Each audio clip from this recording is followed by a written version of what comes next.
Life. I'm Rachel Barenbaum, author of A Bend in the Stars, and today I'm here with K-Ming Chang, author of the brand new book, BESTIARY.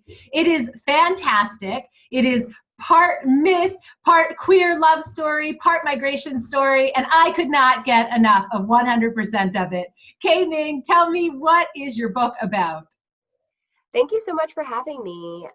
So BESTIARY is exactly what you described. It's part coming of age story, part queer love story, and it follows 3 generations of Taiwanese American women.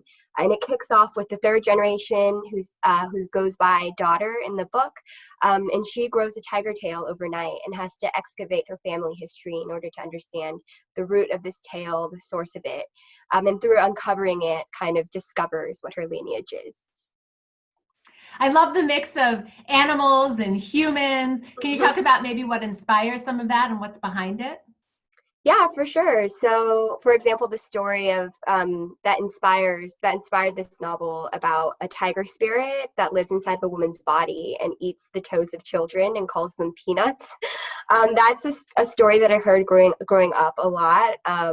And the tiger woman was called Hugupo. And so a lot of this book was inspired by oral stories and folklore and myths that I heard growing up as a kid, and that I thought were kind of hilarious and also sometimes horrific, and had all of these really strangely personal elements and specificity to them. All of those myths are kind of variously scattered throughout the book. Variously scattered, but also I thought beautifully scattered. And also I thought it gave you a way into talking about some really hard subjects like, abuse, for example, and a dysfunctional family. Was that hard to write about? Yeah, definitely. I think it was difficult because I didn't want to write in a way that was just reproducing the trauma and recreating the wound. I wanted to kind of not just reproduce violence, because I think that that can be really traumatizing, but to also create transformations on the page and to have, language that is playful. I feel like this process of alchemy and transformation, so that it wasn't just making violence kind of a spectacle, is not something I was really interested in. And I think that was really what I was trying to avoid when I was writing as well. So it was definitely a process of of figuring out how to do that, and how to use imagination in a very regenerative and healing way as well. I love that one of your main characters grows a tail as Yeah. she's ostensibly going through puberty, as she is changing and her body is changing. And I loved all the symbolism, everything you wrapped up in there. Can you talk a little bit about that? Yeah, so the tail, I don't know, it has a life of its own, I think. It really got away from me, which was really fun. But the tail originally, it was just going to be a really brief incident in the book, and then it kind of disappeared. And it was actually my editor who was like, this tail is I feel like it needs to be coaxed out even more. Like, you just need to unleash this tail. And so once I started to do that, the tail began to take on all these different characteristics that I never really thought about before.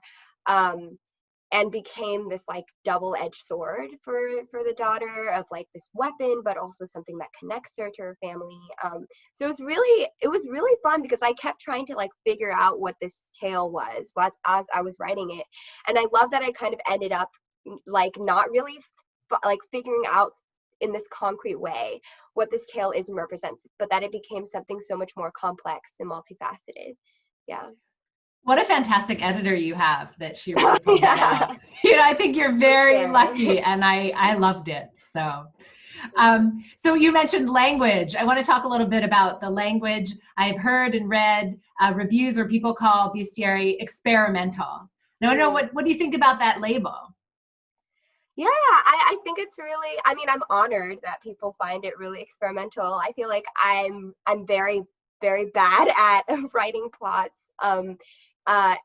And writing all these kind of like elements, rising action and climax and falling action. And so I always really admire novelists who can do that so beautifully and so technically. I think I'm just a huge mess on the page. And I think, but I love that idea of experimentation and play, because for me, language is always it's something like genuinely fun and delightful and joyful for me to play with. And I feel like experimentation is just like a product of that play. And yeah, I also think that I grew up with a lot of different models of what storytelling can look like beyond kind of like a Western or Eurocentric idea of what a novel or a story arc should look like.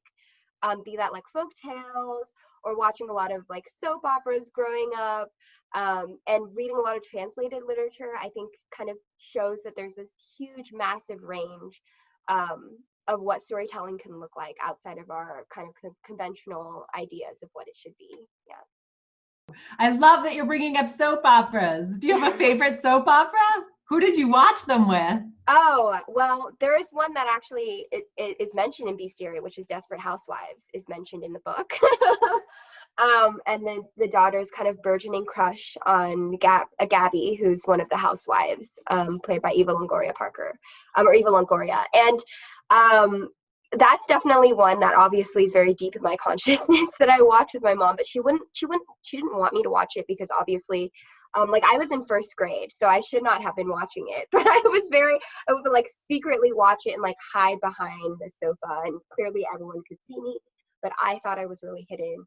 I also watched a lot of like Chinese dramas growing up, and oftentimes there would be fox spirits and human animal transformations, and that obviously is it's very much embedded in Bestiary. So you published poetry before this novel. Do you think of yourself as a poet first, or a novelist, or what? Yeah, How would you describe yourself?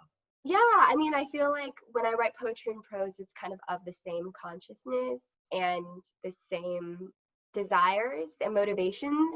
So I don't necessarily kind of distinguish myself either way, but I definitely will say that poetry is what taught me how to write and what made me love to read in a lot of ways. It was like my path into language, and I think I lead with language no matter what I do. And so yeah, I definitely think poetry is my first original love, my true love, my soulmate, for sure. Congratulations on being named one of the NBA's 5 under 35. That must have been amazing. Was it a phone call, an email? How'd you feel? Yeah. What happened? Well, it was a phone call from Lisa Lucas of the National Book Foundation. And when I heard, well, first I got a voicemail because I didn't pick up. I was working. And I saw the voicemail. I was like, oh, it's a crank call. You know, I get those all the time. It's a spam call. And I was like, I'll listen. I was about to delete the voicemail and never call back because I'm so used to doing that. And then I was like, I'll listen to it. Sometimes I guess I enjoy hearing these crank calls. And then it was like, oh, this is Lisa Lucas, please call me back. And I flipped out. I was like, this is unreal. And I did end up talking to her on the phone. I almost said, oh, I thought you were a spam caller. And I'm glad I didn't say that.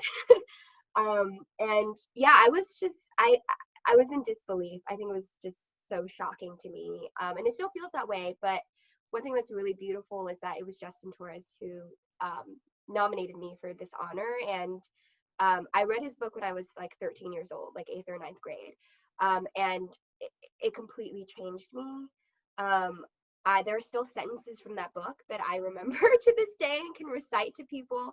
So it just felt so full circle. And that younger self, like I wish I could have told her. I think it would have, yeah, I just thought it was so poetic.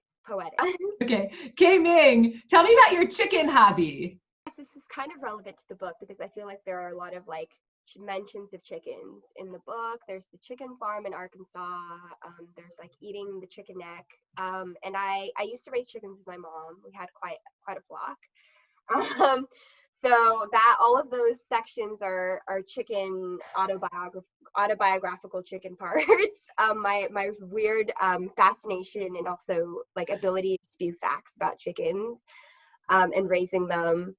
So it was also very sad because I wrote a lot about like the slaughter of these chickens, which is something has a very deep impression on me as a kid. But yeah, I guess that I want to be kind of an amateur chicken farmer, and I really hope that one day when I have a little like piece of land of my own, that I'll have, infinite number of chickens.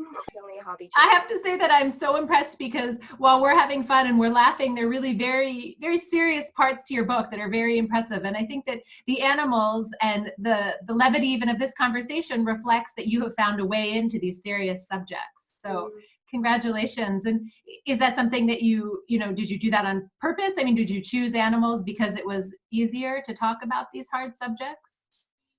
Oh, that's a really interesting question. Well, thank you for saying that, first of all, because that's one thing that I was very nervous about, was that people would be like, oh, it's kind of relentlessly violent. I can't read this. And I didn't want to I didn't want that aversion to happen in the reading experience. That means a lot to me. Yeah, I think oftentimes, like in the myths and stories and folk tales that I grew up listening to, animals were in some way entwined with the human body. And particularly with those who are considered kind of transgressive. Like if you're an improper mother or a woman who is kind of suspicious, it must mean that you're a fox spirit. It must mean that you're possessed by an animal spirit of some kind.